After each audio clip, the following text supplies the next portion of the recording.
Typhoon Shanshan near the Amami Islands on tonight's Tropical Weather Bulletin.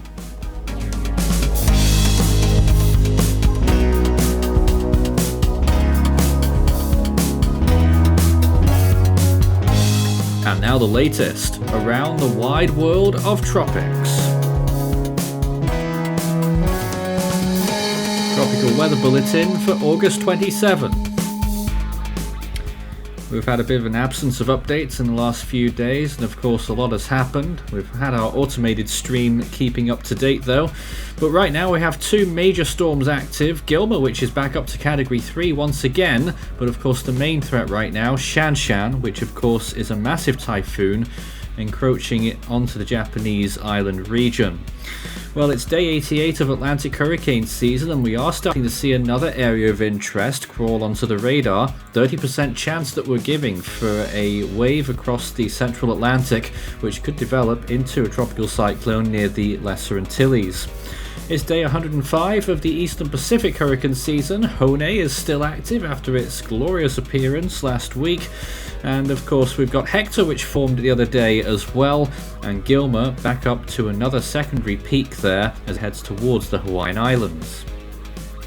Shan Shan, of course, is getting very close to the Amami Islands and to Kagoshima, and it will be curving round towards a Kyushu landfall over the next few days and could still strengthen further, could get to Category 4 intensity even over the next couple of days. And in the North Indian Ocean we have two areas of interest as well, and a 70% chance for a land depression over the western part of India, which could develop into a tropical cyclone near the coast and probably inland. 20% chance for another area of interest that could develop in the Bay of Bengal. And in the southwest Indian Ocean we have no areas of interest active right now, so we're still stuck at zero actual storms, although we did of course have that depression last week. So main story then, Typhoon Shan Shan, which is a very powerful storm and getting stronger. Typhoon warning for the Amami region and a gale advisory for the rest of Kagoshima and for Daitojima. It is 77 kilometers from Kikaijima, 109 from Amami Oshima, the main island, 203 from Toshima to the north, 380 from Kagoshima, the city, and 559 from Fukuoka, the largest city on the island of Kyushu. So the storm will be moving northwestwards and getting very close to the Amami Islands there, and then moving northwards and northeast. Here it is on satellite imagery right now, and look how interesting it looks on this latest satellite imagery. It's certainly slowed down and it is now really starting to strengthen a lot more, gradually moving west-northwestwards at the moment and just very close to those islands now already.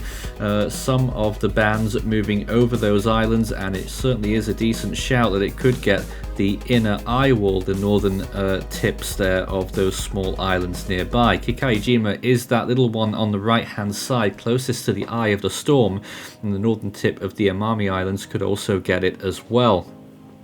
A few more small islands to its north there that the storm will continue to pass through over the next 24 to 36 hours, and then it will turn northwards, and by the time it starts to turn it will probably begin weakening. But we're not at its peak yet. It's probably going to occur in the next 12 to 24 hours, and at that point it could briefly reach Category 4 status even. Right now we're giving it 115 miles per hour, could be slightly conservative. Look at this, 3 tropical cyclones in the Eastern Pacific after we were mocking its slow start to the season. Well, it's certainly getting up to terms now.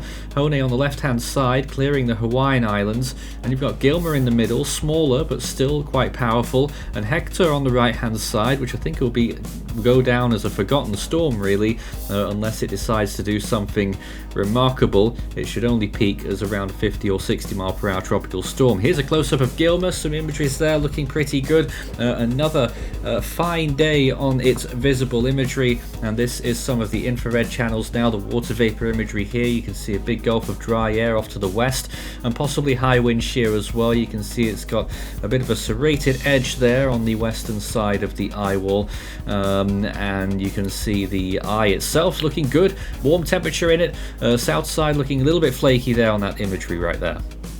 Now this is Hone, there's not too much left of it here, it's been struggling, but a little burst of convection there keeping it going. Could it still be as strong as what they say it is? 65 miles per hour was the last update. I am wondering about that. I don't know if they got any direct observations on it, and there's a radar frame, it's still just about within the radar range. Well, here's Hector, the easternmost of the storms, and itself is looking quite decent actually, blowing up more convection there, although it looks like it might be starting to wane in those last frames, so it's probably holding steady with its intensity there, moving west-northwest. Here's the view off the east coast of the United States, and it's a pretty calm picture, most of the US looking quite decent today. Across the Caribbean there's a little bit more cloud cover, especially along the southern coast of Cuba, around the Yucatan, and across Central America, and off Colombia as well, a bank of cloud. Off the coast of Africa it's looking relatively quiet until you look inland, where there's a big burst of storms there over the interior African nations. And then moving out towards the eastern Pacific, here's the view here in the far east. Not too much going on right now, some storms moving offshore from Nicaragua, and then further westwards we've got those two storms which of course are moving well out over the open waters, Gilma on the left and Hector on the right. And then of course looking at the central Pacific view, Hone there continuing to move on west, possibly west-northwest in those latest frames. You can just about see Shan Shan at the top of the image there in the western Pacific. A few storms blowing up around the Philippines as well, which could end up developing one or two suggestions that could become a brief tropical cyclone. And this is the North Indian Ocean, just general storms all over the place there. And look towards the left hand side and you'll see that other system, which certainly has some decent rotation about it, and a decent chance that it could get to tropical cyclone status. Exactly what will happen with that, I've no idea. Well, sea surface temperatures still very warm off the coast of the Pacific coast of Mexico, up to 32 degrees Celsius in one or two spots. Out over the open eastern Pacific though, it's a little bit cooler but still decent for these storms. In the North Atlantic, the Gulf of Mexico is still piping hot, especially towards the western half now. Off Texas is now the hot spot, 32 degrees plus, and the Gulf Stream also looking good. Still a little cold trail near Bermuda after Ernesto. Here's the western Pacific, also Ampil's cold trail there, a little bit notable near the Ogasawara Islands. Shan Shan though right now temperatures 32 degrees where it was just before. It's dropping slightly but not very much, and those temperatures looking excellent for a good while. North Indian Ocean also looking decent for those two potential cyclones too, at least 28 degrees Celsius. It may drop a little bit for that western system. Anomalies compared to average, the Atlantic is well above, apart from one or two little spots there in the western Atlantic. The subtropics looking extraordinarily warm as well. Eastern Pacific is getting closer to normal now, from an above average position thanks to these storms. A warm spot there near the Baja California Peninsula. Around Japan, extremely warm temperatures continue around the Korean Peninsula as well, up to 4 or even 5 degrees above average. Oceanic heat content is moderate where Shan Shan is right now, so it's quite decent for that, and certainly the best that it will see moving forward. And around the Philippine Islands as well, moving eastwards, looking good there as well. Eastern Pacific really starting to lower down now, apart from those areas near the land. And here's the Atlantic, the Caribbean still very much the prime area, and also a few spots there in the Gulf of Mexico and around the Bahamas. Eastern Caribbean as well, some decent amounts there extending through the Lesser Antilles and out over the main development region.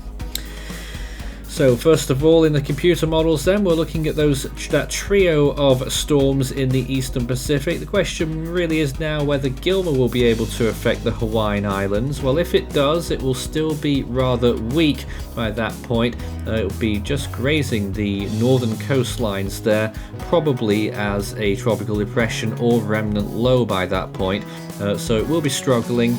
It may provide locally rough surf conditions. But I'm not expecting very much from that. Meanwhile, this is Shan Shan moving northwestwards, and then quite a sudden move northwards there from the GFS model, and then a landfall in western Kyushu. and then pushing northeastwards, then east, and then it actually slots down to the south again off the coast, not far from Nagoya, and then later on in that model run it turns west again, does a little loop, and dies off over Shikoku. Other models have completely different scenarios. It's a low confidence situation there, especially with the storm's slow movement. There's all kinds of stalling patterns that could go on with that. And this is the Indian Ocean. Of course, you can see that storm trying to spin up there off the western coast of India and eventually moving just along the south coast of Iran there. Not much left of it by that point. And then at the same time, you'll see along the eastern coast of India there as well, a little system, well, not little, a large system trying to develop. And regardless of development, it could be a significant rainmaker as some strong winds plunge into the eastern coast of India there. So let's take a look at rainfall from Shanshan. We had some eye-watering numbers from the models yesterday, talking about maybe 1,200 millimeters of rain over the area. Well, it looks like the GFS has backed down a little bit from that yesterday, but still looking at some really significant rainfall amounts. Certainly where it is right now, it's getting extraordinary amounts of rain, 36 inches there. That is really getting into high numbers, 900 millimeters. But on land areas there, we're looking at maximums maybe of 20 or 21 inches, which is still a lot. That's over 500 millimeters, and along the rest of the Japanese islands, locally maximums could get up to 14 inches or more, 350 millimeters. Now here's the moderate range. Looking at the Atlantic, here's a hurricane developing very briefly at first, and then a second go at it as it approaches Puerto Rico. A small storm by all accounts as it moves westwards at first and then it starts to really turn northwards quite suddenly. Feels like we're getting a bit of a Nestor repeat, doesn't it? But that is what's on the table. Ensembles were suggesting stuff like this yesterday, and now the GFS parent is on board. Scan the barcode and that will take you through to the Force 13 merch store, where you can take a look at all of our items as well as our full season and individual storm animations on request. And this is what we've got now instead of Hode, the shirt that said that we waited for it. Oh yes. So continuing on with the Scilly range there, watching this hurricane really develop, getting quite strong there as it moves northwards. Looks like it bypasses Bermuda this time, but starts to turn northeastwards, becomes a very powerful transitioning low pressure there and becomes an extratropical cyclone later on. Pressure down to the 940s there as that transition's going on, moving northeastwards. In the meantime, a potential system there in the Gulf of Mexico as well that tries to develop, moving into Florida there. It doesn't look like it fully succeeds, but certainly something else to watch there as well later on in the second week from now. Well, on this day, it was August 27th, 1967, when we had this picture.